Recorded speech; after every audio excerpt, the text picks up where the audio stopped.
Hello and welcome to another episode of Do Go On. My name is Dave and I'm here with Matt and Jess. Hello. Hi. Did I throw you off by not saying my last name? Yes, I'm I was going to say. Since when did you just say feels Dave? so formal. Hello, my name is David James Warnicky and I'm here with Matthew James Stewart and Jessica Ann Perkins. Thank you. Thank you for having me at this book club meeting. A book club meeting? Yeah. Or what are we reading this week? This week we are reading Breakfast at Tiffany's. Oh, Truman Capote. A classic. Matt, your opinions on this novella?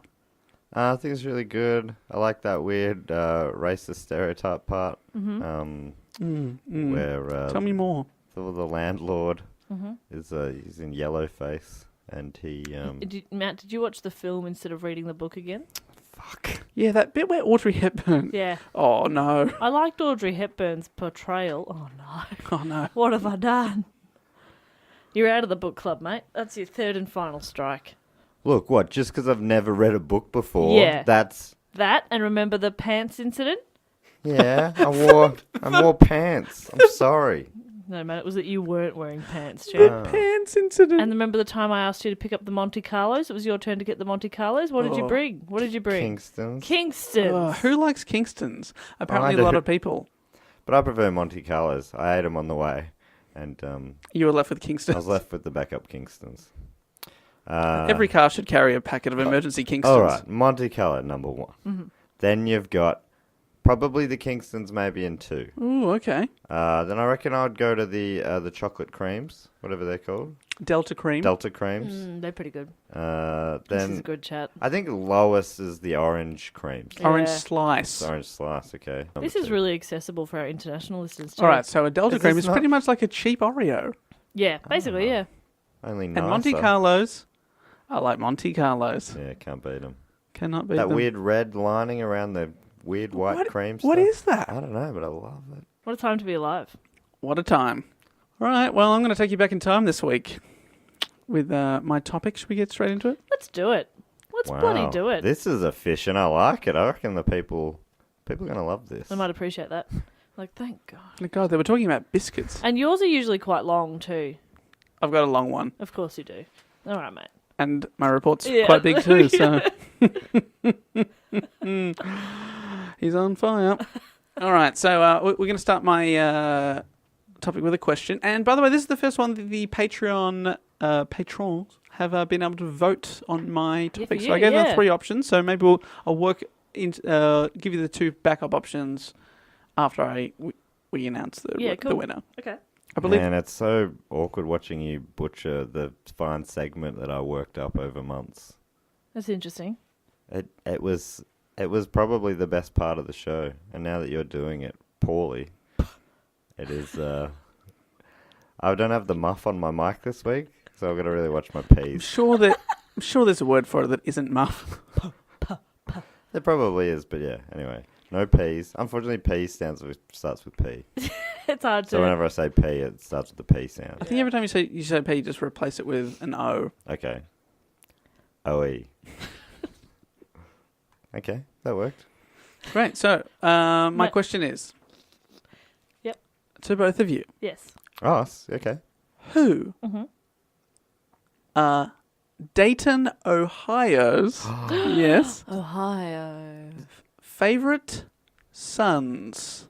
Sons. Who are Dayton, Ohio's favorite sons? So they're siblings? Ohio. Maybe. Yes, they are siblings. We'll just.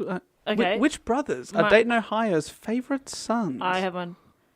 Oh, no, Matt, I think I've got this. I don't. Yeah, okay. Well, let's throw it over to It's Jess. Mario and Luigi.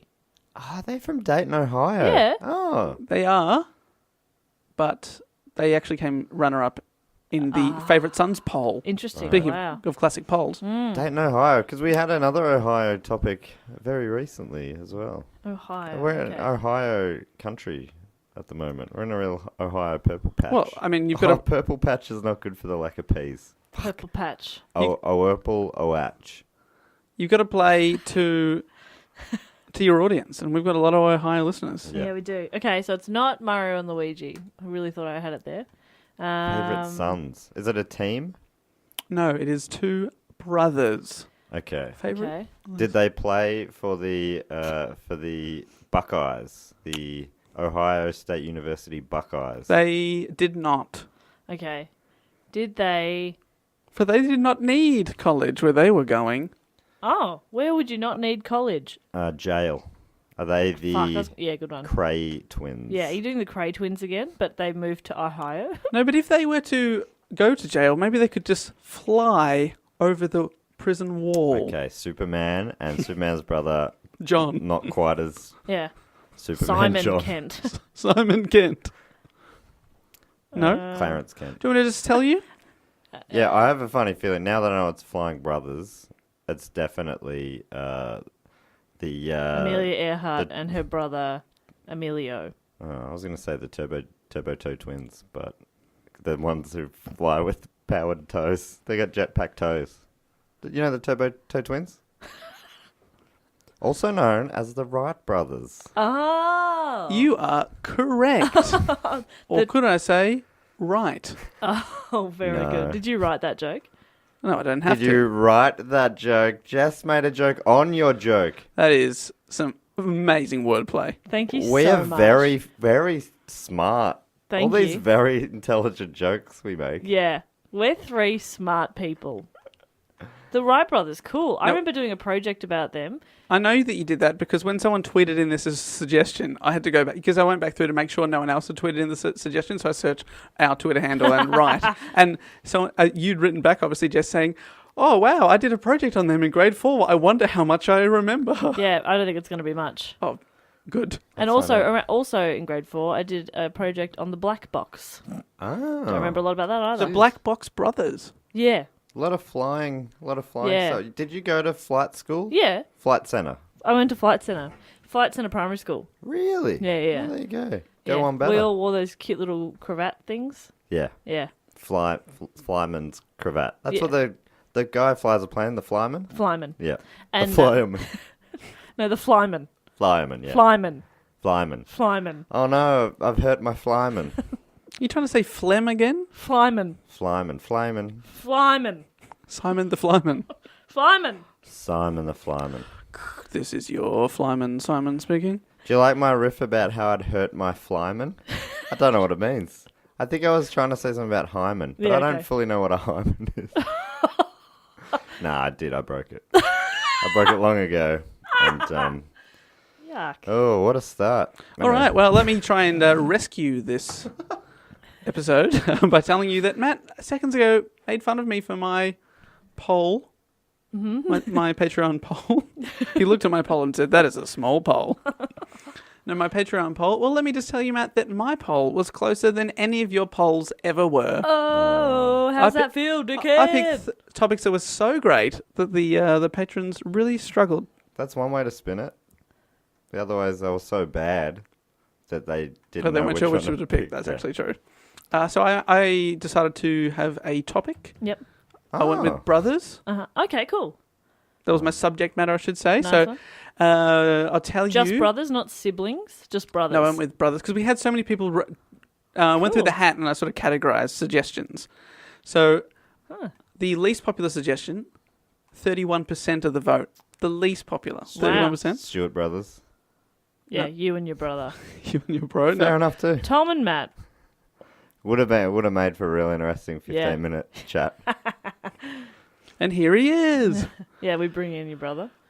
We had Jesse and Frank James. You know Jesse Jesse James, James. the outlaw criminals, But okay, yeah, cool. as opposed to the in-law criminals. In second place, 33% Oh, was the Marx Brothers, which I believe Ah. Matt had also put in as a vote before. Is that true? Did that come second before? No, You never made that a vote? never made that a vote. this guy. And finally, but the winning with only 36% of the vote. Wow. All right, brother. So really, it was only about 3 or 4 I votes. was about to be like, what was it? What one? And before 30, that would never have won one of my votes. 36. It's a paltry number. I always got more higher percentages, more higher. So think about that, Dave. well, you should have just been More higher. I don't know what to do with that. Putting it into a calculator and it says error. The topic of the Wright Brothers is suggested by 3 people on 3 separate mediums. We've got Tyler Schkommer on email. Thank you, Tyler. David Nelson on Facebook. Thank you, David. And good old Pete Free. Pete! Which is 2 in a row that Pete, because she has suggested many things on Twitter. Good job, Pete. She did the Somerton Man, my last topic, as well as the Wright Brothers. Wow. Hot streak for Pete. Yeah, go Pete. Pete. Hot streak for Pete. All right. Keen for Woo! Peen, street for Pete. Let's do it. Street Okay. for Pete. Street for Pete. Yeah, we're going to name a street after her if she gets one more. Wow. That's how it works. Wow. What was that? I loved it. Do it all the time now. I just didn't realise. Wow. All right, we're going to do some Tell Wright us about the Brothers. Wright Brothers. Do you know their names, Jess? Do you remember? Was one of them Edward or Edmund or No. Daniel? Gary. Kevin? William? I feel like Matt's probably more Henry? of a chance because Stephen? you're not going to get Daniel. this. Daniel? We've already let you guess the topic. I'm not going to let you guess the names. Oh, but give me a clue because I reckon I might. Simon. Give me the first letter of the first one. W and O. Wilbur. And was it Wilbur? That's right. And The second one is the name. Orville. Very good. Yeah. And that, fuck off, you naysayer. oh, piss off. You needed a clue. It does not count. If you go, Okay, yeah, to remember the names of Wilbur you and go- Orville. you go on Who Wants to Be a Millionaire. No, give us a clue. Come on. Come on, Eddie. Just give us a... Eddie, I'll say the alphabet, and when I get to the right letter, you cough. Cough. A. A. B. B. B? Was that a genuine cough? We'll do it again. We'll see that. A. B. C. You didn't cough that time. This is very confusing. That's the way of secretly getting the info out of Eddie, so no one else would notice. You say, when I say the right letter, you cough. That's your secret plan. You So say that the into a producer of the microphone. shows don't realise. But my real secret plan is that I've got someone in the audience talking to me in my ear. See? Right. Wouldn't that be pretty obvious as well if they're just No, but they're looking... hanging over the And the especially because you barricade keep talking touching in your ear going, And that's "What's that?" That's a second plant Uh-huh. to put you off so you don't know that I'm actually the world's smartest man. And I know the answer anyway. But people won't believe that. They'd rather believe you're a liar. Wilbur and Orville. Right. Wilbur, born 1867. A good year. His younger brother, Orville. I'd never heard that name. Had you heard that before? No. Born 18... So it's Orville or Ville. Which one is it? Orville. I'm like, how else could you say it? Orville. Orville. It's an awful name. It is pretty bad.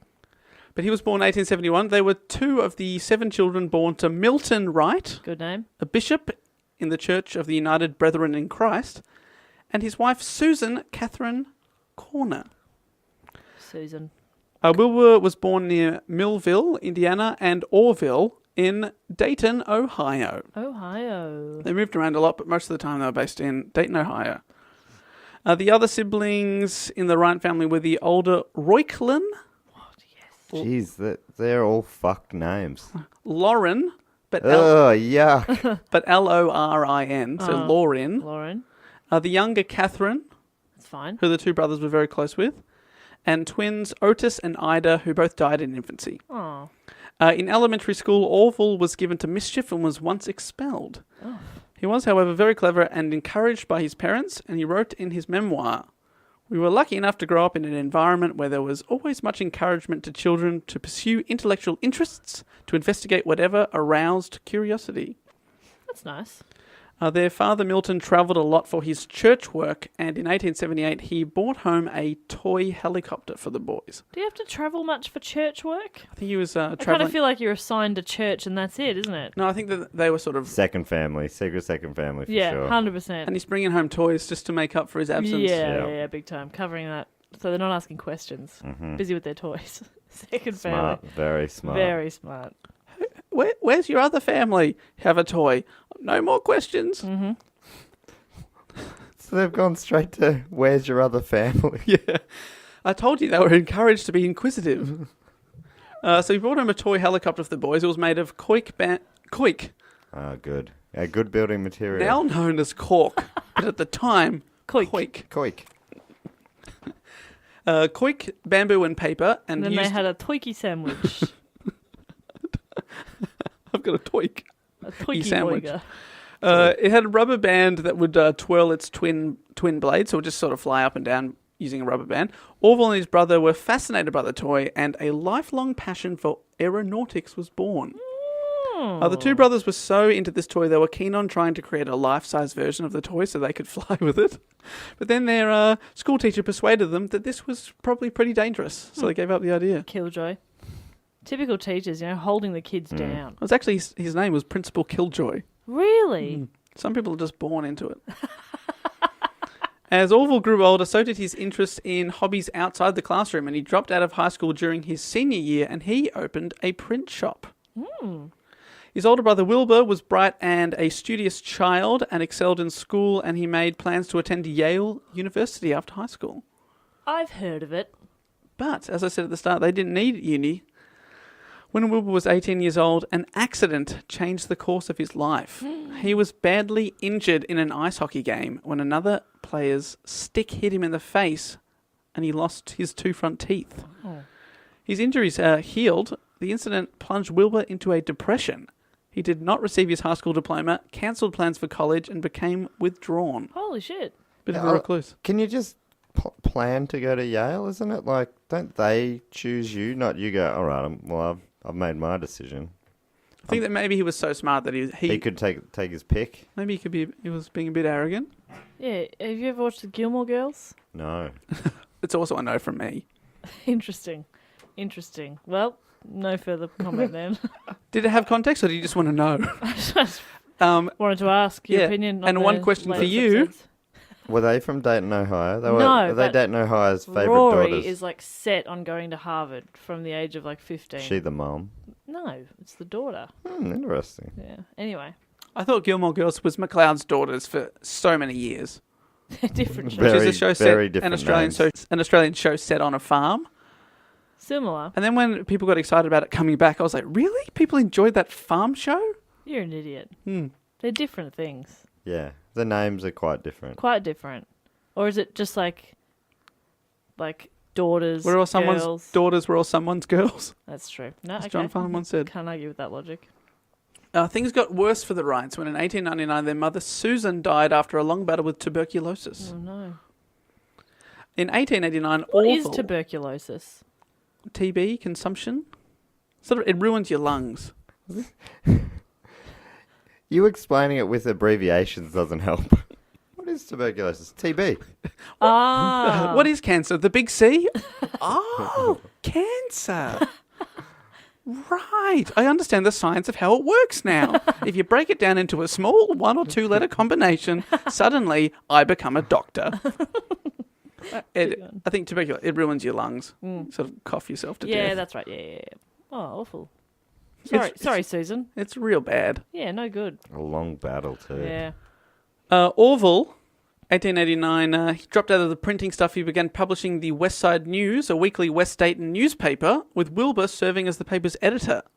They converted the paper to a daily in 1890, and they called it the Evening Item, but it only lasted 4 months. Don't mind the Evening Item as a name. It's quite good. It's all right, isn't it? But then they focused on commercial printing when that failed. And when that didn't go well, in 1892, they decided to capitalise on the national bicycle craze and opened a bike shop. They just don't know when to quit, do they? The bike craze, I hear you ask, was spurred by the invention of the safety bicycle, which is a 2-wheeled bike that we know today, which was much more popular than the penny farthing. You know the bike with the... Yeah, I know a penny farthing, and why would you ever get rid of it? It's sick. It's a real pretty looking bike. I imagine quite expensive and quite dangerous. What a wheel. It's Interesting. it feels like such a weird way to have had a first stab at a Yeah, bike. you'd think it would. Yeah, you'd think you would start with the two tyres the same size, Yeah. and then maybe that's the safety bike. Yeah, weird. Anyway, good on them. But people are loving the safety bike. Initially, they just started selling and fixing other brands' bikes, but in 1896 they started designing and manufacturing their own. Oh, So they're quite inventive. Wright bikes. Malvern Star. Is it Malvern Star? Huffy. Huffy. Remember Huffy? That was a brand of BMX. Pegs on the back. Oh, and a spokey doke going... I had a bike. It was pink, and it had a little, not a basket on the front, but like a little bag, Like Oh, so you could put... you could zip it up, basically, and the bike's name was Cuddles. I did not name it. What It do you said mean it on the bag. What do you mean the bike's name? It Is said that a Cuddles thing? on there. Yeah, The bike's name. So, Jessica, what's your bike called? Cuddles. Cuddles. All right. And, Matt, what's your bike called? Do people talk about their bike's name? Huffy. Is that like the brand? Cuddles. Do you call the brand of something its name? No, it had branding. Here's my car. His name is Ford. Oh, feel free to pop your drinks in the Samsung. The fridge. Yeah, it's a Samsung. Anyway, just thought I'd share that fun anecdote with you from my childhood, and you two tear it down. Sorry, Cuddles. Sorry, Cuddles. You talking to me or the bike? Am I Cuddles now? I'm confused. Are you the bike or the... I name people after the brand of bike that they ride. Your Cuddles, Rode as a child. Matt's Huffy. Fair enough. They love bikes, but they shared another secret passion. Women. Oh. Definitely not. Sorry. Aeronautics. Oh, interesting. That makes more Orville sense. and Wilbur followed the latest flying news. In 1896, brought about 3 very important aeronautical events that they got very excited about.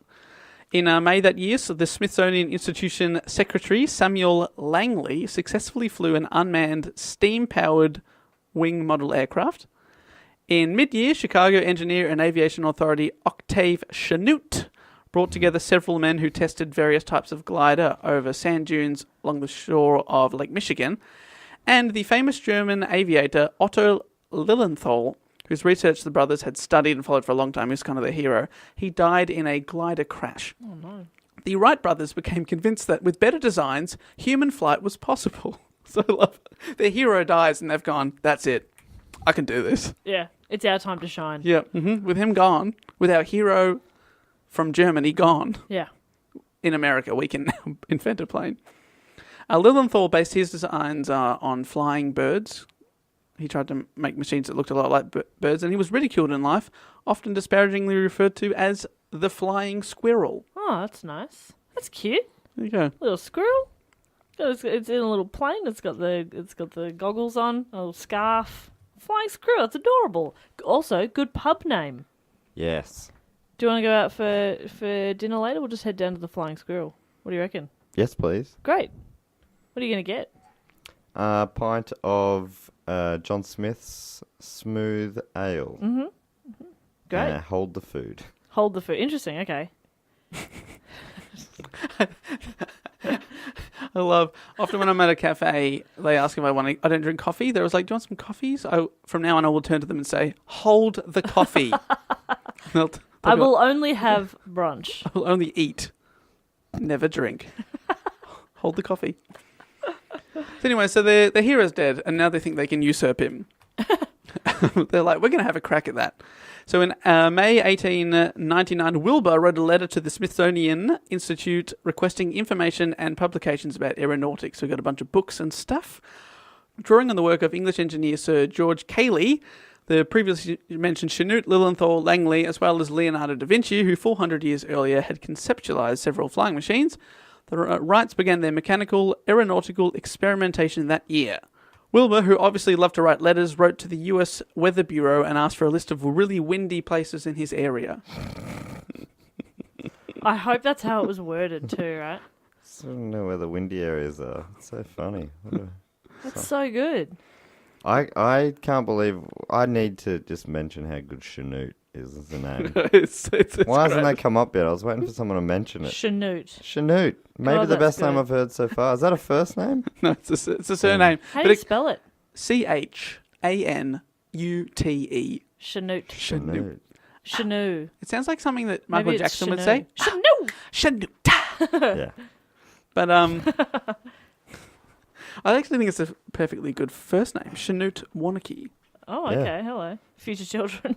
Hello, future children. This is the moment you were named. If Matt hadn't have stopped the podcast and made me realise what a great name that is, Could have been mine.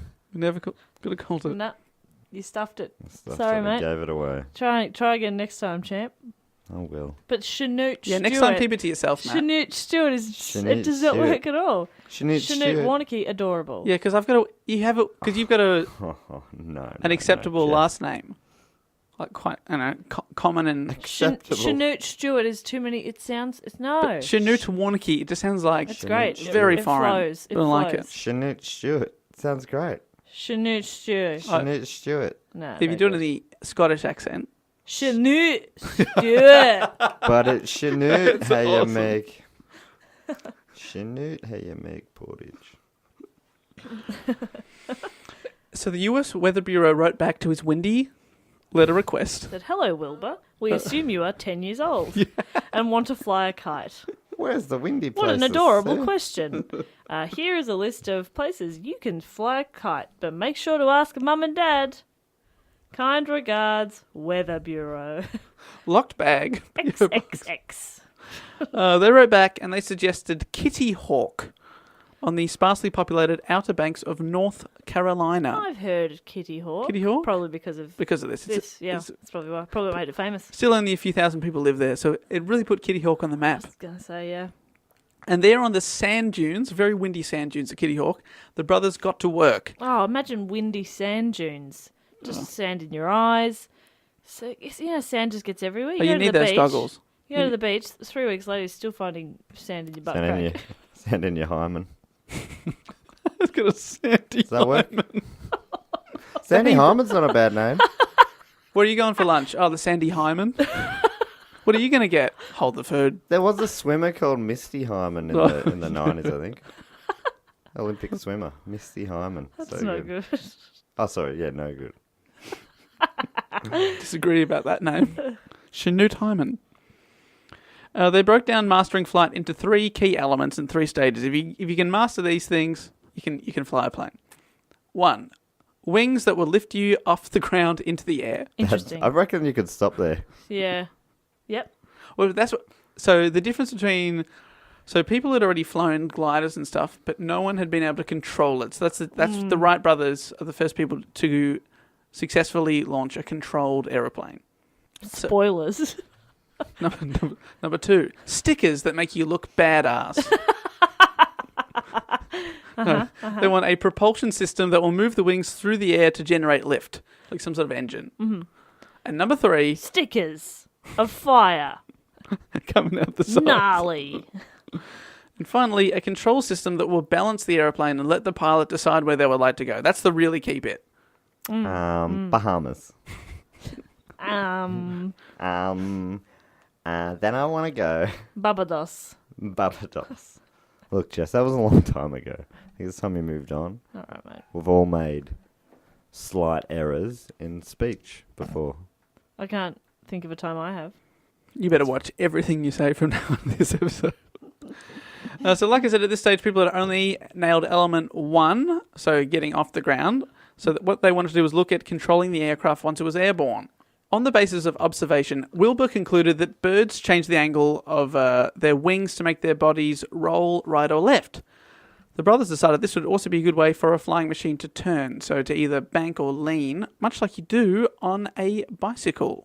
Their work with bikes influences their work a lot. You know how on a bike you turn the handlebars but you also lean? Yeah. They're like... well, Not the way I ride, mate.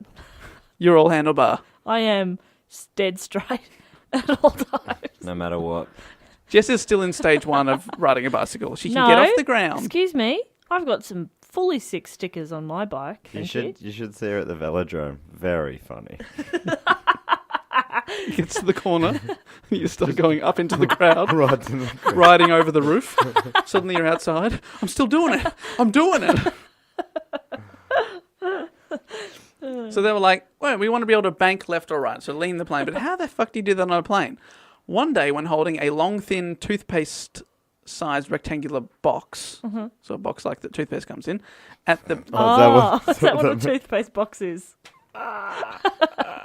Matt, what did you think a toothpaste box was until you described it? Oh, go fuck yourselves. I was trying to make sure I thought it was TB. I was trying to make sure that what I said makes sense because these words, I've watched a YouTube video of them showing the movements and I'm actually trying to make it so if you're say you're just listening to this, you can understand what I'm saying. Sure. I'm sorry. So you got a toothpaste box. He noticed that he was just fidgeting with it and inadvertently pulling it back and forth like he was gently wringing out some wet clothes. So one hand towards himself, then one hand the other way. Yep. which a box can do. You can imagine that? So a little cardboard box. Their glider was also rectangular, and he theorised that if you pulled one side of the plane up while the other side went down, they could turn in the air. Yeah, right. And that was their sort of big revelation. That's pretty amazing. And over a couple of years and through lots of trial and error, they developed their own gliders on the sands of Kitty Hawk. Most of these kite tests were unpiloted with sandbags or chains, or even a small local buoy used as a ballast. Oh, wow. So they just tied a kid to the plane and let it go. Also, isn't it great that dental hygiene has played a part in, how easily we can travel now? Yeah. Remember to floss, everybody. You must. You absolutely must. It's the only way to thank the Wright Brothers in the right way. It's the right thing to do. We'll let you know that it wasn't actually a toothpaste box. It had like bicycle tools in it. Just Dave, to me, it looks like a Dave, bicycle.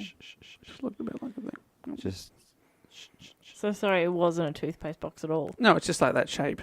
So even after all of that, and I'm imagining a Colgate Colgate box. had nothing to do with it.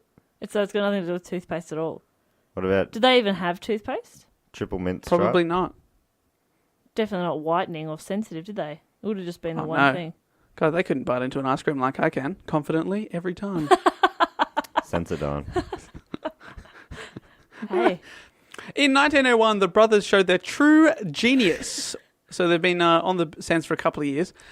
They showed their true genius when instead of continuing to test different gliders with slight changes, something that to perfect could take decades, so they just kept doing it thousands and thousands of times, they built a miniature wind tunnel where they could test tiny metal miniature versions of their gliders.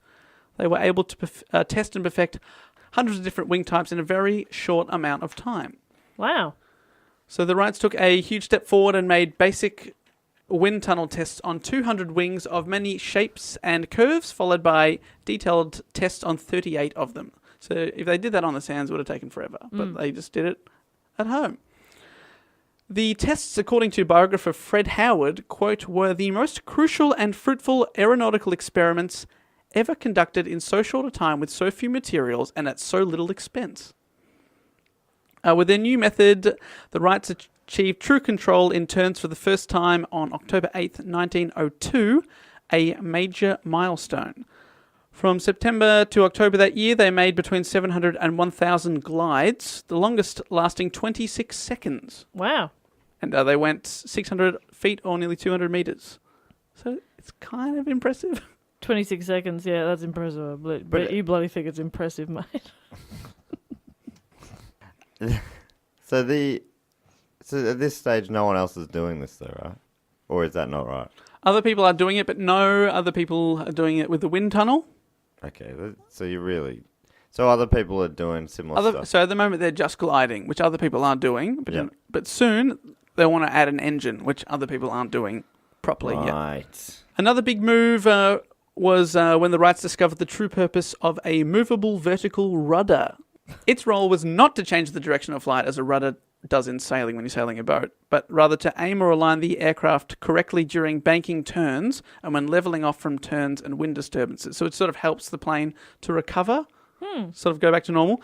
Other builders until this point had thought of planes like boats. When a boat gets knocked by a big wave, because of its weight, it sort of balances and rights itself. But the Wrights, with their biking background, once again, saw the plane as more of a giant bike with a person in control of the vehicle. It's their job to correct and balance the vehicle themselves. You know, when you're on a bike, you hit something, the bike doesn't have enough gravity or whatever to balance itself. Yeah. As a rider, you've got to sort of work it out. Their big breakthrough here was, well, if we let the pilot control that, then it's his or her job to do that. That's interesting. In 1903, the brothers built the powered Wright Flyer 1 using their preferred material for construction, spruce, a strong and lightweight wood, and Pride of the West muslin for surface covering. So if you see photos of it, it's sort of covered in fabric. They also designed and covered... What does spruce mean? Oh, it's like a type of wood. Oh, right. So the spruce goose. Oh, that was made of spruce wood. Does that make sense? Spruce. It's a fun word. Spruce. Spruce it up a bit. Yeah. Is that what that means? Must. Add wood to it. Yeah. What have you been doing if somebody maybe. said spruce it up? Adding cushions? Yeah, I've been You adding fucking throw idiot. pillows. You've been No. decking and pimping my ride. You gotta add I've wood been to adding it. like subwoofers. No. No. Oh, what are you doing? You got to spruce it up, mate. Cover it in wood paneling. Wood paneling. Damn it. You idiot. I am so embarrassed for you. Yeah, I think so. The spruce goose. I always say spruce moose because that's the parody on The Simpsons. That was Howard Hughes' giant wooden Hercules plane, which he used spruce because it is so light, and it's like the biggest plane that's ever flown. Really? Like the wingspan. It's too big, and he only ever flew it once. Wow. But that was enough to prove the haters wrong. But the Wrights, they also designed and carved their own wooden propellers. They thought they could base their designs on existing wooden propellers, so they went to lots of libraries and stuff. And it turns out no one had ever made them like they did, so they had to make their own. They wrote to several engine manufacturers, but none met their need for an engine that was powerful but also really light, because you can't make it heavy if it's going to fly. So they turned to their trusted friend and bike shop mechanic, Charlie Taylor. Charlie Taylor, who is... he's a big part of the story, but often isn't talked about. So I sort of want to give him a bit of credit here. He built the engine that they used, and he built it in just 6 weeks in close consultation with the brothers. To keep the weight low enough, the engine block was cast from aluminium, a rare practice for the time. So they're making innovations everywhere they go, and sort of making it up as they go. They would have called it aluminum. That is true. Thank you. It is. Trumanum. The flyer, just so you can imagine it, had a wingspan of 40 feet or 12.3 meters. It weighed 600 pounds, 270 kilos, and it had a 12 horsepower, 82 kilo, 180 pound engine. I don't understand horsepower, but it sounds impressive. I think isn't it just meant to be like early on they were basically saying how many horses would generate this amount of power or something? Yeah, early on, yeah, and then it sort of became standardized. What is that? What is 1 horsepower? It depends on the horse, doesn't it? Yeah. That's true. And its level of belief in itself. Right. You know? Okay. So much of it is in the mind. Do you know It's what I mean? mental. You speak to any Olympian, they'll tell you. Yeah. So you're saying that this 12 horsepower with a self-belief factor of 2 on a scale of 1 to 4. Yeah. I don't want to go crazy here. These aren't professional horses. No, Okay. they're just Some horses Amateur are professional horses. at being horses. Volunteer horses. Oh, They're actually- part-time horses. They're actually men Yeah. in horse outfits. Yeah. Yeah, anyway, Dave, do go on. Now, Matt asked earlier, other people are doing this at the same time. They totally are. People are trying to develop planes all over the world. In October of this year, 1903, the Smithsonian Secretary General Samuel Langley was given $50,000 by the US government, which at the time is a fortune, to develop a plane he called the Langley Aerodrome. He had made some successful unmanned flights in the 1890s, so he had the US media's attention when he proposed the first manned test flight carrying his chief assistant, Charles Manley. But it was a disaster. With everyone watching there and the world's newspapers watching, the aerodrome failed to fly and crashed into the Potomac River seconds after launch. Uh-oh. This led to the widespread public belief that manned flight was probably impossible. And now look at us. That's right. We're doing this report from an aeroplane. 3 separate aeroplanes. Oh. We fly. We started... We fly in formation. Jess, don't ruin the magic. I think people like to think we're all in the same aeroplane. We're like flying ducks. Yeah. We fly in formation. Ducks fly together. Triple deck. Ducks who flies together stays Oh together. my god, now I want to watch Mighty I believe Ducks. in you, Charlie. The Wrights... So there was that disaster in October. The Wrights took to the air 2 months later, December 17th, 1903, making 2 flights each from level ground into a freezing headwind. The first flight by Orville at 10:35 in the morning was 120 feet or 37 meters in 12 seconds at a speed of 7 miles or 11k over the ground. The fourth flight was the longest of the day. The distance over the ground was measured to be 852 feet. The time of the flight was 59 seconds. So it's not very far, but they were ecstatic they had done it. That is the first ever controlled air flight. That's pretty amazing. 5 people witnessed the flights, including John T. Daniels, who snapped a famous photo of Orville called First Flight, which you still see if you Google Wright Brothers. This one comes up. And also a local teenage boy who lived in the area. And just happened to be Happened wandering to be there. past. There you go. What are you blokes up to? Yeah, I'll have a look. Mind if I hang around and have a squiz? And then you accidentally squiz the first ever controlled flight. You squiz on history. It's amazing. What a moment. That's a really amazing moment. You were looking at me like you wanted me to agree. Yeah. I just wanted you to contribute. Well, I just mean, wanted you to I be agreed only present. because you looked at me like that. Try But to be otherwise, I present. disagree. That's Okay. what my heart was saying. What do you disagree with? You were you saying- even listening? It's not impressive to see the first ever flight by accident? Impressive? No, I wouldn't say that. Life-changing? No. But that guy's dead now. You know what I mean? He almost certainly is. So, in that way, think about it. What did it do for him? He's dust now. Dust in the wind. So everything's pointless? Yes. Okay. All right. Well, Interesting. If you're that boy, it is, because you're dead. Grow up, Dave. after the man hauled the flyer back from its fourth flight, a powerful gust of wind flipped it over several times, despite the crew's attempt to hold it down. Severely damaged, that aeroplane never flew again. Oh, wow. So the first aeroplane to ever fly, I'm never gonna fly again. guilty fins have got no rhythm. The brothers, obviously fucking excited, hiked for miles to telegram their father to tell him it was a success and to tell the local newspaper. The Wright brothers soon found that their success was not appreciated by all. Many in the press, as well as fellow flight experts, were reluctant to believe the brothers' claims. Ah. People thought they were making it up. Jerks. But that plane, you said that it was out of commission straight after, so no one ever saw it. Well, they got one photo of it. Does that proves it? I guess. What if they just dropped it from a height and they took the photo? Yeah, I guess that's the thing, because it's like, well, that could have been gliding. We've all bloody glided, mate. So it is difficult to prove. In 1904, the brothers, undeterred by the press ridiculing them, moved their experiments home to Ohio and set up at an airfield at Huffman Prairie. Huffman. Oh, great name. That's nice. A cow pasture 8 miles northeast of Dayton. They invited reporters to their first flight attempt of the year on May 23 on the condition that no photographs be taken.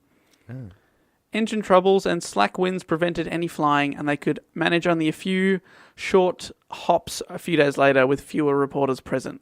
So that was a bit of a disappointment, but they decided to go all in on the flying business and began withdrawing from the bicycle game.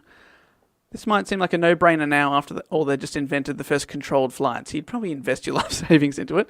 However, they still had no financial backers and weren't wealthy themselves, so financially extremely risky. Because all this building stuff costs a fortune. They also did not have the luxury of being able to give away their invention because it had to be their livelihood. Thus, their secrecy intensified, encouraged by advice from their patent attorney, Henry Toulmin, and he told them to not reveal details of their machine. So that's why they didn't want anyone taking photos of it, because they're worried other people will come in and steal their idea. Sneaky bastards. And they begin to get a little bit paranoid about that. That's just all the pot they're smoking. Yeah. Oh. I missed that bit. 420, baby. Wilbur, Orville, let's blaze it. You know what time it is, boys? Blaze it in the sky, etc. You better believe they were flying high. They thought they were. By October 1904, less than a year after their first flight, Wilbur made a flight that lasted 25 miles or 45 kilometres in Wow. 38 minutes, ending with a safe landing when the fuel ran out. So, Wow. So huge improvement. Like 9 Amazing. months later, you've gone from like 50 seconds being a big deal to 38 minutes. That's awesome. Uh, And, this- and 38 minutes and 45 Ks. Yeah, it's really far. Yeah, that's And he's in control the whole time too, so it's not just like, I'm gliding, baby. Yeah, like he he's knows. doing turns, doing laps. wow. The flight was seen by a number of people, including several invited friends, their father Milton, who was very proud, Oh, and some neighbouring farmers. that's cool. Reporters turned up the next day because they heard a rumour of what had just happened, but they refused to fly in front of the cameras. Oh, A few newspapers published articles about the long flights, but no reporters or photographs had been there. The lack of eyewitness press coverage was a major reason for disbelief in Washington and in journals like Scientific America, whose editors doubted what they called, quote, the alleged experiments. oof. And newspapers wrote, alert as they are, somehow they allowed these sensational performances to escape their notice. Which, in my opinion, is quite accurate, because these days you have paparazzi camping out for like 3 weeks to get a photo of someone having a swim on a yacht. And now these people are doing the first ever flight ever. Don't you want to be the first reporter to try and get a photo of that? Yeah, you would think so. Like isn't that the biggest story? It would Of be the century? but if they're thinking about it like it's, like anti-vaxxers or something, or that, thinking about it like it's this myth made up world. Yeah. You know what I mean? Oh, Yeah. It's just a hoax. Ever fearful of competitors stealing their ideas and still without a patent or patent, which I'm still not decided how I like to say that word. Like patent. I'm a patent guy. Sorry, I'm back on. You are not allowed to say any patents or patents. Try now. Yeah, try back there. patent. Nice. So they're freaking out about the patent/patent, which they don't have yet. So they flew only once more on October 5th, and from then on they refused to fly anywhere unless they had a firm contract to sell their aircraft. Wow, okay. In Europe, the men were laughed at in the media. In 1906, skeptics... That's so funny to picture that. Journalists just writing articles. Look at these chumps. Ha, ha, ha, ha, ha. Next paragraph. Skeptics in the European aviation community had converted the press to an anti-Wright Brothers stance. Oh my God. European newspapers, especially those in France, were openly derisive of the brothers, calling them bluffers, which translates as bluffers. Like they just called them bluffers. Bloofers. The word bluffer is awesome. In 1906, the all-important patent came through for the Wrights in the US for a flying machine. Ooh. Before this point, they had been terrified that someone would take their invention, but now they've got the piece of paper that says we invented it. The Wright brothers made no flights at all in 1906 and 1907. Instead, they spent the time attempting to persuade the US and European governments that they had invented a successful flying machine and were prepared to negotiate a contract to sell that to their governments. Wow. That's a long time without flying, letting That's a other long people... time. Like catch up and... Yeah. Yeah, wow. The brothers' contracts with the US Army and French syndicate depended on successful public flight demonstrations that met certain conditions. So they needed to demonstrate that they had the goods before the governments gave them money. So the brothers had to divide their efforts. Wilbur sailed for Europe and demonstrated his flight in France. Orville would fly near Washington, D.C. and try and win over the American government. Wow. But then we come to a man named Glenn Curtis. Shit name. I wonder what happens with him. Don't know. He said it in a way that means it's going to be quite it's important. Dramatic, isn't it? Oh, yes. Oh, he's got that smug face. Okay, Glenn is Glenn either... Curtis, somewhat of a third wheel in this story. I feel like Glenn may be a bad guy here. No, well, I'll let you decide what you reckon.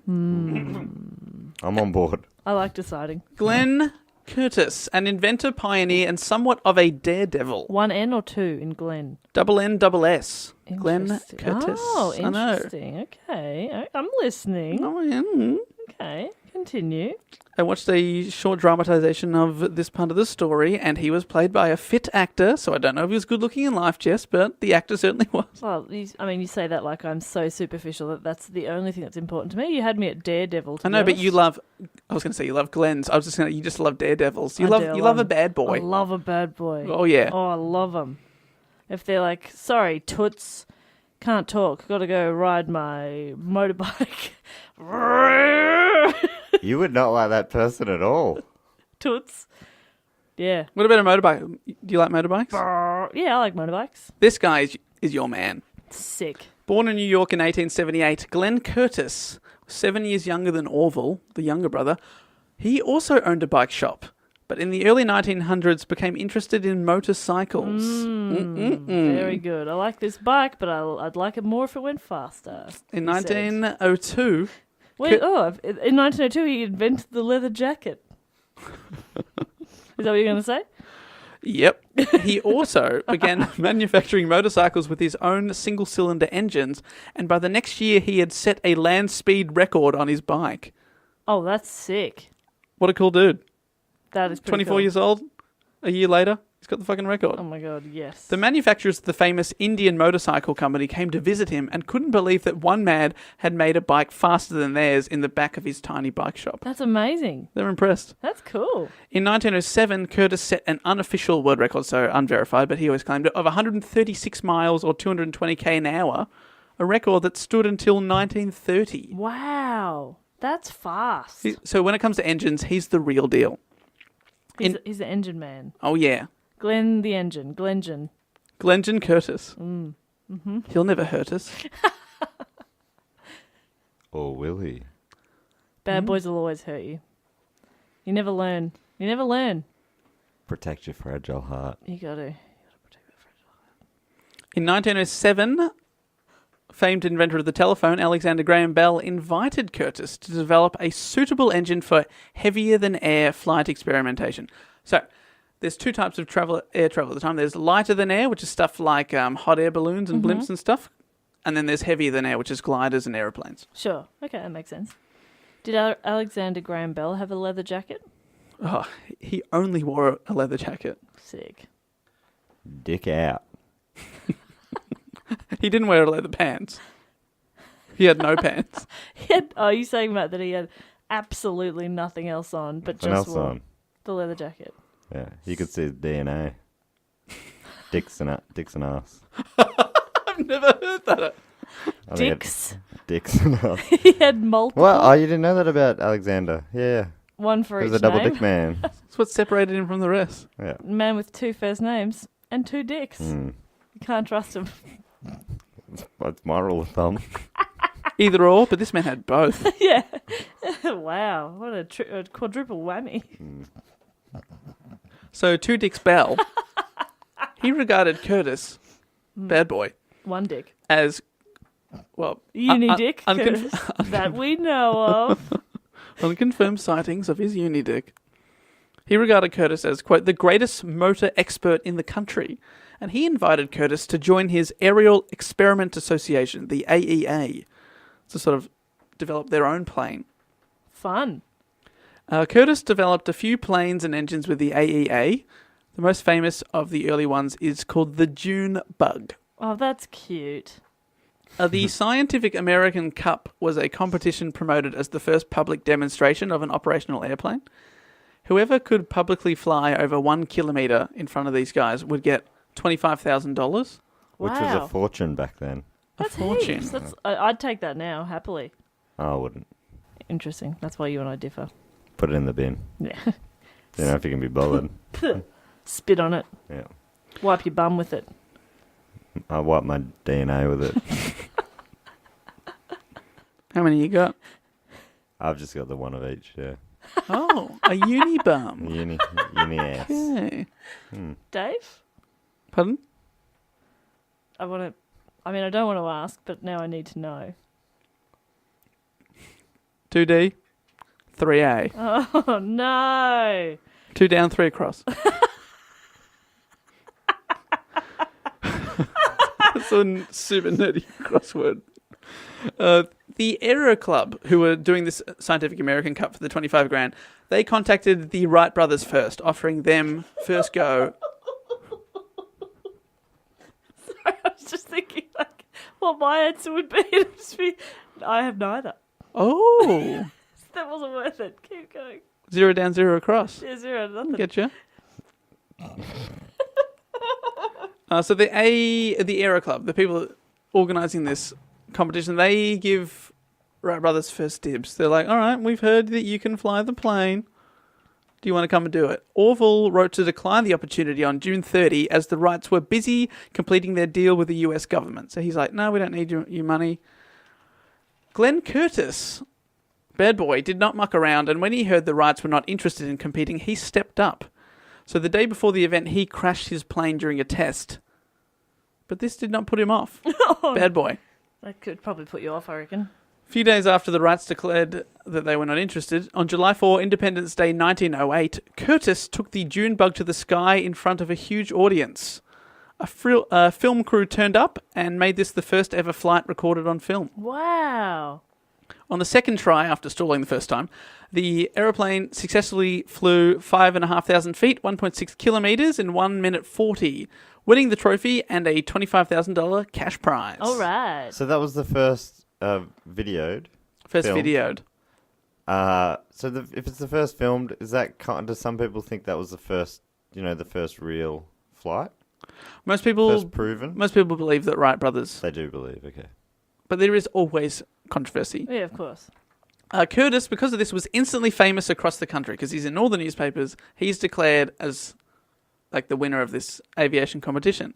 In one day, Curtis had done more to promote aviation than the Wright brothers had ever done. Wow. 3 years previous to the June Bugs flight, the Wrights had made flights of up to 24 miles or 38 kilometres, but they didn't have any official witnesses. So their efforts were still widely unreported, and they're constantly reading the newspaper being like, this fucking guy, but we don't want to give away our secrets. So they're not, they're not giving into it. Wow. Stubborn, aren't they? Amidst the publicity following the flight, the Wrights sent a warning to Curtis that they had not given permission for use of, quote, their aircraft control system to be used for exhibitions or in a commercial way.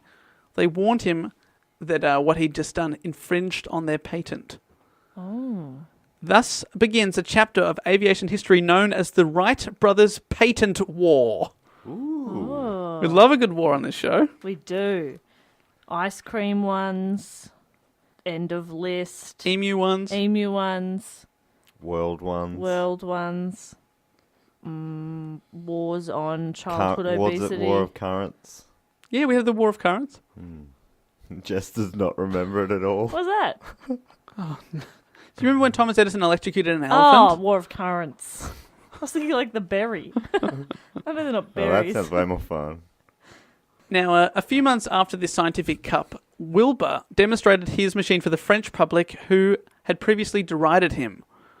The crowd was thrilled by his feats and flocked to the field by thousands, and the Wright brothers instantly became world famous. Can you do an impression of the French crowd? Oh, I'm so excited to see him hit this guy. Perfect. Why did you translate most of that into English and not the first bit? I speak English. That was French. Oh, sorry. You fucking racist. Sorry. You can understand French. Sorry, mate. Yeah, Dave. That was a real jerk move. Come on, mate. And stop checking the fucking footy score. Damn it. So now they're famous in Europe now as being Those flying guys. those flying guys. Awesome. He's famous in America. Now they're two distinctive front runners for being like the one that can claim we were first. Yeah, cool. Curtis, bad boy. Mm-hmm. Not so bad after all, because he reached out to the Wright brothers early on and said, you can make better planes than I can. I can make better engines than you can. Let's team up and get rich together. The Wrights did not go for it. Oh. Not interested. They wanted all the glory. I want it all. They want it all. And they want it now. Mm-hmm. In September 1908, Orville was asked to demonstrate his plane for the US Army. Of course, wanting to show up Glenn Curtis, Orville agreed to the demonstration. Army Lieutenant Thomas Selfridge, himself an aviation enthusiast and good friend of Glenn Curtis, agreed to be a test passenger. So until this point, everyone has just been solo flights.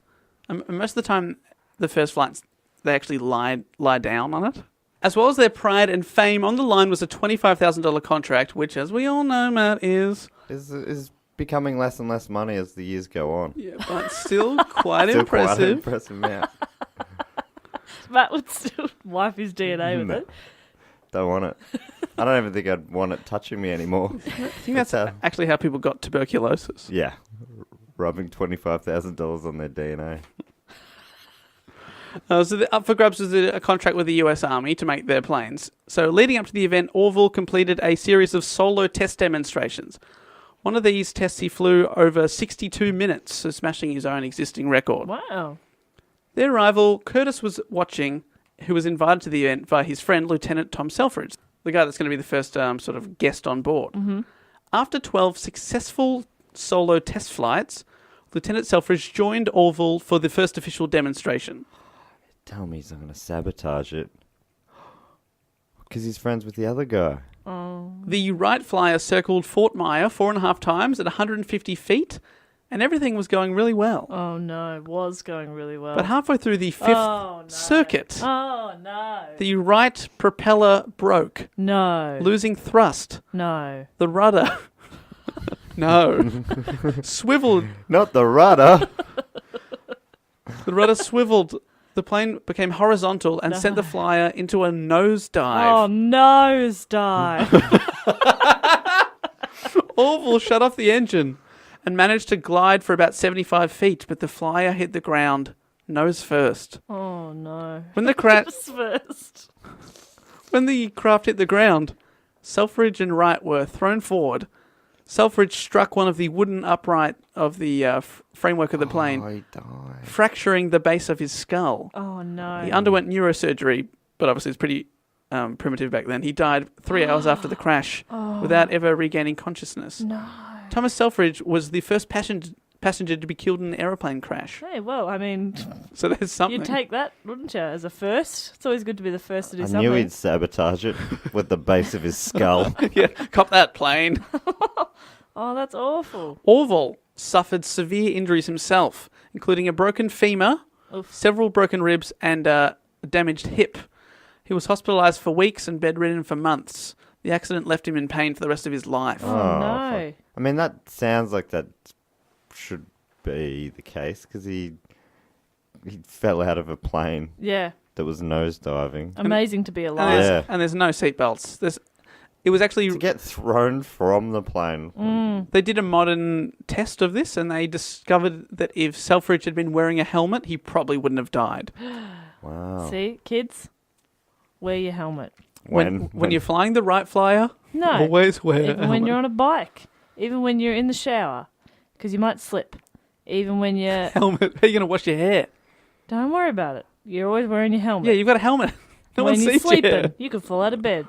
Unless you've Someone got one could of hit those you over the head of the chair while you Flight sleep. of the Concorde style helmet with With hair. hair on the top. There we go. Isn't there a thing like in some European countries where helmets aren't really a big deal? Yeah. You know, we have to wear them here Yep. legally, but over Most there, countries, it's not legal. and apparently it's like they have less accidents over there or something. Is that right? I think they probably just have more respect for I know. cyclists. No, in Sweden they have this invention where you wear it's a collar, you wear it around your neck, It's like an airbag. and then when you crash, it senses that you've stopped way too quick, and it goes around your head and protects your head. No, it does not. Yeah, look it up. It's a Swedish invention. So I air saw helmet. like an invention show about it once, and then when I was walking the streets of Stockholm last year, I saw it just advertised, and I was like, "That's awesome!" But obviously, if you bring it here and you got caught without a helmet, you could get fined. Even if you're like, "But I've got the fucking neck brace thing." Yeah. Wow. That's so funny. It's funny because it's like, just wear a helmet if that's the case. Yeah. Is it better than a helmet? I think they claim it, but I don't know. It's way more expensive than a helmet. It's like hundreds of dollars. I don't want to look like an idiot with a helmet on. I'll just So I'm wear gonna this wear collar. weird collar. Wear a neck brace. Like a dog. Or like Shakespeare. Yeah, it's got a Jacobean ruff. The brother's sister, Catherine, a school teacher, rushed from Dayton to Virginia and stayed by Orville's side for 7 weeks while he was hospitalized. She helped negotiate a 1-year extension of the army contract, which, despite them killing the lieutenant, they were still open to the idea of the plane. Wow. A friend visiting Orville in the hospital asked him, "Has it got your nerve?" "Nerve," Orville repeated, slightly puzzled. "Oh, do you mean, will I be afraid to fly again? The only thing I'm afraid of is if I can't get well enough soon enough to get the test done by next year." Wow. So he was not afraid. Deeply shocked and upset by the incident, Wilbur, on the other hand, determined to make even more impressive flight demonstrations in the ensuing days and weeks. He set new records for altitude and duration. In January 1909, Orville and Catherine joined him in France once they'd recovered, and for a time they were the 3 most famous people, arguably, in the world. Sought after by royalty, the rich, reporters, and the public. The kings of Great Britain, Spain, and Italy came to see Wilbur fly. In July 1909, Orville, with Wilbur assisting, completed the flights for the US Army, meeting the requirements of a 2-seater able to fly with a passenger for an hour, at an average of 40 miles an hour, and land undamaged. That was the rules. So they sold the aeroplane to the US Army for $30,000. Which 30,000. is like 25, but more because of inflation. It's funny, it's so much more work to get that 30 grand than it would have been if you just went to that competition and flew for a bit. Yeah, it's 1 kilometre, which he's done 40. Yeah. Yeah. So I guess, he didn't want to do the little comps. He wanted to sell to a big killing army. He wanted to make it a death machine, which is fair enough. The guy was passionate about killing. You got to respect that. You got to respect that. When you find your passion, you got to stick to it. 100%. I think that's the saying. That is the saying. When you find your passion, you got to stick to You it. got to stick to And it. what's your passion? Moitering? Moitering. Moitering toikies. Murder. Someone said after that, we did some Scottish episodes, and someone was real disappointed on Twitter that we Didn't say any Taggart style murder. Taggart. Taggart is a murder. Taggart is great. I don't know if it's still... For years, Taggart himself died or left the show, and they just kept going with him as the title character. He wasn't even there. Well, by the time McLeod's Daughters finished, the McLeod's Daughters had gone. As well. Really? All the daughters? Really? Well, I think... what about the Gilmores? Gilmores? The Gilmores, they're still there, yes. On McLeod's farm? Yeah. Oh, there is a crossover. It's Okay. so weird. Well, that makes what you said before less stupid, Dave. I guess. In October 1909, Wilbur flew at New York City's Hudson-Fulton celebrations, circling the Statue of Liberty and making a 33-minute flight up and down the Hudson River alongside Manhattan in view of up to 1 million New Yorkers. New Yorkers. Hey, I'm walking here. I'm flying here. All right. Are you mad at yourself for that? Real mad. So. But imagine if you were walking and then suddenly a plane just came over, like, and they're super slow. It's just like, I'm walking here. Well, there was a Simpsons episode where Sideshow Bob steals it. Yeah. They're trying to make it get away. it And, just bounces off. and the F1 pilots trying to overtake it. Well, they try and catch up with it, and they go, suggest we pursue on foot. They start chasing him with nets. Yeah, like pool cleaners. Yes. Was that... Yeah, that was actually the Wright Brothers plane. Yeah, it was supposed to be the Wright Brothers plane, yeah. So fun. But these flights along the New York Hudson River solidly established the fame of the Wright brothers in America. So now they've made it back home, baby. Yeah. The two brothers only flew together once ever. Their father made them promise they would only fly separately to avoid them being killed in the same accident if something went wrong. Wow. Brutal, but fair. Like, why we never get into a car together? Yep. Just in case. And why we fly separately. I mean, you're nicknamed after someone who died in a plane crash. Yeah. Why would you tell me that? I mean... Now I'm going to be terrified of it. Didn't you you must have chose known. it in the Yeah, but when we I were didn't talking make about... that connection until now, and now I'm going to be scared every time I get on a plane. That I will suffer the fate of the original Bupper. Aren't you already scared every time you get on a plane? I know I am. Yeah, No, Just a little bit. I love it. At the back of your mind, do you not think about going down? No, I'm just thinking about I'm going to go be somewhere else. How fun. I'm in a new place Yeah, soon. I think about the sacrifice is definitely worth it. I'm going to be over there. And if you're going to go out, like at least go in an interesting way so that at my high school reunion, like, do you hear Jess? She passed away. Oh my God, was she sick? No, plane crash. No, diabetes. She was going to Hobart. You know, you want to be going somewhere really exciting. Is that a dig at Hobart, Jess? Yep. Interesting. Fuck 'em. I'm going to Hobart soon. I love Good. Hobart.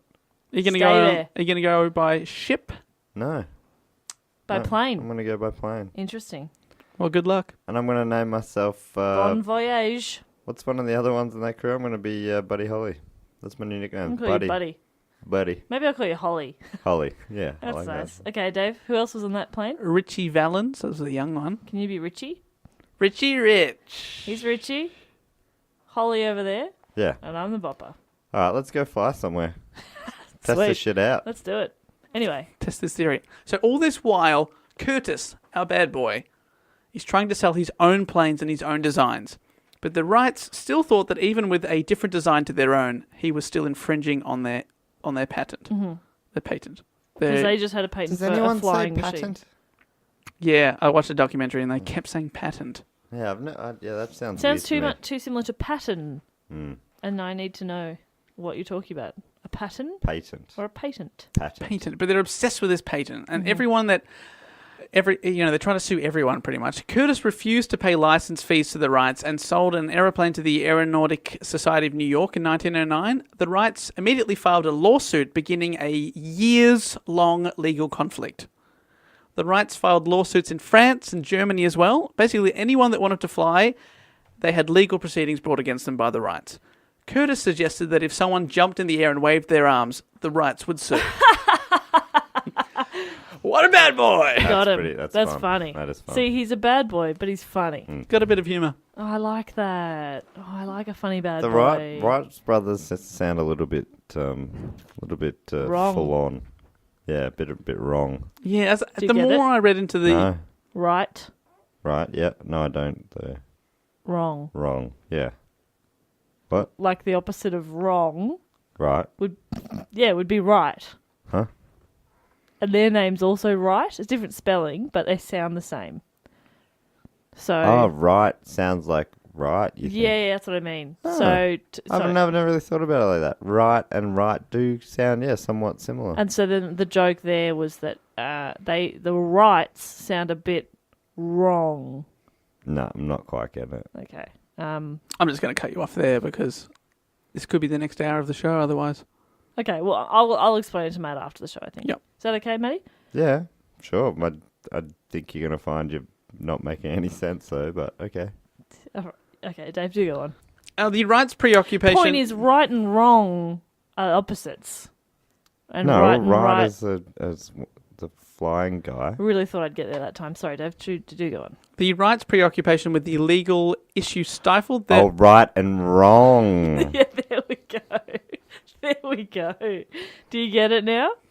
I'm not 100% sure. Dave is very mad at us.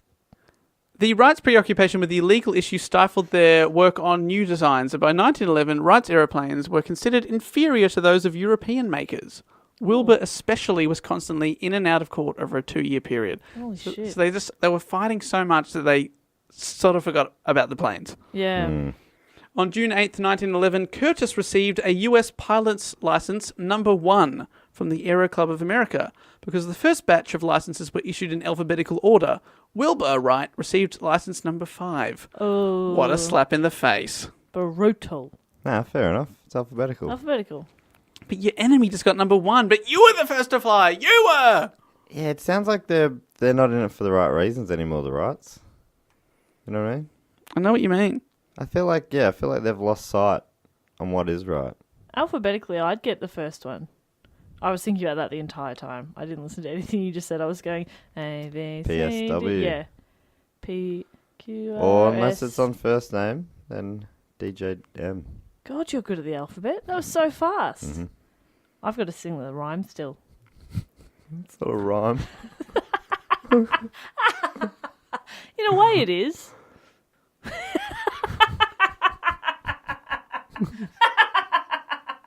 I mean, some of them rhyme. A, B, C, D, E, F, G, All right. H, I, J, K, N, O, M, O, B, Yeah, that's true. It probably is a rhyme. I guess it is a Q, rhyme. R, S, T, U, V, T-U-V. W, X, Y, Z, or Z for No, you say Z. Americans. That's why I think Z makes sense because it fits Z. the rhyme much Yeah, better. I'm happy to change it to Z. So it does rhyme. Yeah, no, you're right. It is definitely a rhyme. I feel like a fucking idiot. I'm now. right? Yes. You're flying you. right now. Guys, we've got to get to this part of the story, and I don't want to bring the mood down too much, but Uh-oh. Wilbur Wright fell ill on a trip to Boston in April 1912. Uh-oh. After being diagnosed with typhoid fever, he died on May 30, 1912, at his family home in Dayton, That's aged 45. Pretty quick turnaround. Mm. He sort of became ill and then passed away about a month later.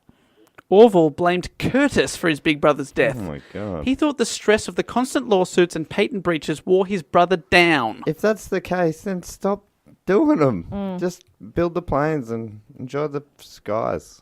Just enjoy the skies. Just enjoy the skies. It's too bad because I've heard Boston's really nice, so it's too bad that he died before he got there, or he fell ill. But just when Orville was at his lowest moment, in January 1914, a U.S. Court of Appeals announced a landmark and, to some surprise, ruling. The Wright brothers were declared pioneers in the practical art of flying, and it ruled that for every plane made in America, Orville would be able to charge his competitors a 20% royalty. Whoa. Even if they're not using his design. So pretty much he's got like a monopoly on planes. Wow. Make a plane, Wow. 20% to the right man. 20%. That's big. Big. That's huge. But Uh-oh. there is one man he refuses to give his license to. You guessed it. Oh no. Old bad boy Glenn Curtiss. He will not even give him the license. So he can KB people too. Yeah. Wow. Glenn Curtiss was bankrupted by the brothers twice. Oh, Whoa. what a dog. He had heaps of innovations ready to go, but wasn't able to market them because of this patent. He wanted to, so he was the one who was going, let's work together. at some point, right? Yeah, he was. He wasn't being an arsehole at all. He was trying to help them. You know, rising tide lifts all ships. You know what I mean? The tide is high. And we're moving on. Orville apparently felt vindicated by the court's decision, and much to the frustration of his company's executives, he didn't push vigorously for further legal action to ensure a manufacturing monopoly that would keep going. He just thought, they said I was right, I'm happy. Wilbur had always been the driven one of the pair. In July 1914, World War I broke out and aviation was used in warfare for the first time. Germany, over the war, made nearly 50,000 advanced aeroplanes.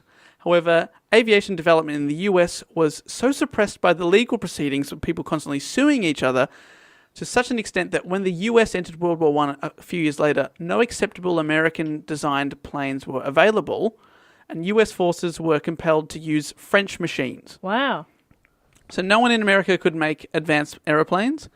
The Wrights had neglected their own designs for so long that they were now obsolete and useless in warfare. Wow. Because they've got those cloth-covered wooden planes, but Americans have that Red Baron-style metal biplanes. The Yeah, Germans. okay, do. yeah. Sure. Sorry, the Germans have those biplanes. Yeah. So they would just get smashed if they went out there in the Wright Flyer. The US entered the war in 1917, and the US government had to step in and resolve the patent dispute in order to get their people making aeroplanes again.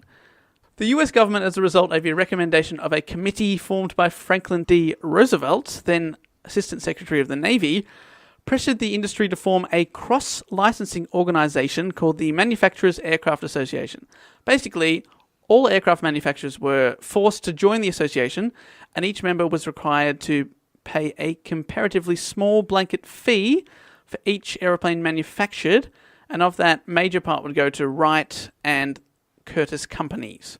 Okay. So instead of Wright getting 20% of everything, now he gets about 1% and Curtiss gets about 1%, so everyone gets an even share. Sure. Okay. Well, I mean, that seems nicer, but... So for a small fee, everyone can make planes and use everyone's designs because they just need to build something for the fucking war. That's what's going on. So basically, the patent war is finished.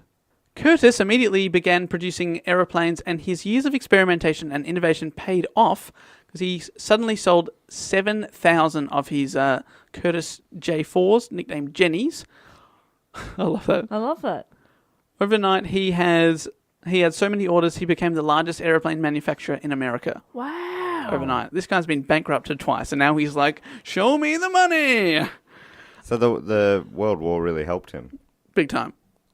After the war, his business continued to prosper, though, and by 1920, when he decided to retire, he had made $32 million. Wow. That was a lot of money back then. Just equivalent of over $300 million by today's standards. Oh, my God. So he's been bankrupt, not very rich, and he's like, that's just his personal wealth. Holy shit, that's amazing. And then he retired to Florida, and he was still the director of the company, but he didn't really do much anymore. He just lived it up. That's the way to do it. He would have retired relatively young then. Because he was younger. He was 7 years younger than... He would have been in his 40s. Yeah. Oh, nice. Silver Fox. Mm-hmm. Mm-hmm. Bit of salt and pepper. Yes. $300 million cash. Yeah, Mr. Sheffield. He was rich. I love that he comes up every episode now. Mr. Sheffield. The patent sharing arrangement was only designed to last for the duration of the war, but in 1918, the litigation was never renewed. Orville, who cared little for the business side of their work, sold his rights in the company in 1915, so he bailed. Wow. Couldn't be bothered anymore. He made his last flight as a pilot in 1918 and spent the last 3 decades of his life serving on boards and committees relating to aeronautics. Wow. He cut off communication with his sister Catherine when she married in 1926. Curtiss. God, that'd be so good. No, it's not that bad. Imagine that.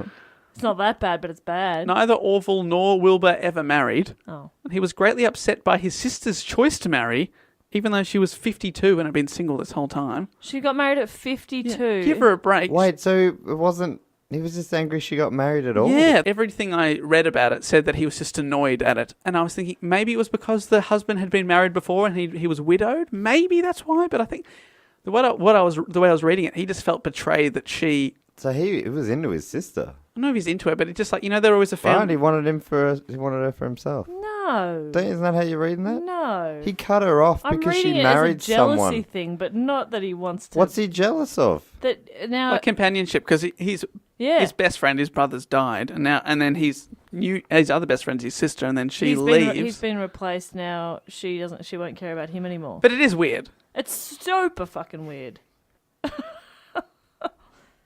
A few years later, though, in 1929, so he cut off all communication to her, but then she got very sick. Oh. And initially, he said he wouldn't see her, but in 1929, he had to be persuaded to visit Catherine on her deathbed and was there when she died. Oh. What a piece. I don't like the Wright brothers at all. No. I know, they're not coming off that great, are they? Kind of dicks. I'm in the Curtis camp. Camp Curtis. Camp Curtis. Big time. Hello, mother. Hello, father. This is me at Camp Curtis. Worth it. So worth it. In April 1944, the second production Lockheed Constellation, piloted by Howard Hughes, who we were talking about earlier, he flew from Burbank, California to Washington, D.C. in just under 7 hours, which is a record at the time. On the return trip, the airliner stopped at Wright Field to give Orville Wright his last aeroplane flight, more than 40 years after his first historic flight. Aww. So just a sign of respect type thing, because he was quite old by then. Apparently, he may have even been briefly handed the controls. He commented that the wingspan of the Constellation was longer than the distance of his first flight. Wow. Orville died on... that was so nice. Oh, wow. Wow. So genuine. He had a quip. It was like you were saying, wow, like you believed that the wingspan was. It was. Wait, it was. Very good. I'm having a real good time. Sorry, all I wanted to do there was say Jess was being a dumbass and then realise that I was being a dumbass. That's all I wanted to do. And I think I've achieved that. Did I? I'm not. You can retire happy. Orville died on January 30, 1948, over 35 years after his brother, following his second heart attack. He had lived from the horse and buggy age right through to the dawn of supersonic flight. He was buried next to his brother, John Daniels, the Coast Guard who took the famous first flight photo, that first ever photo of him flying, died the next day. Oh, wow. There you go. Now I just feel self-conscious every time I say wow. But genuinely, wow. Oh, wow. In the final postscript... Self-conscious. Oh, wow. Oh, wow. The final postscript, maybe possible fun fact of the story. In a weird coming together of old enemies, the Wright Aeronautical Corporation, so the Wrights business, a successor to the original Wright Company, ultimately merged with the Curtis Aeroplane and Motor Company. As it became should have. ANZAC Australia.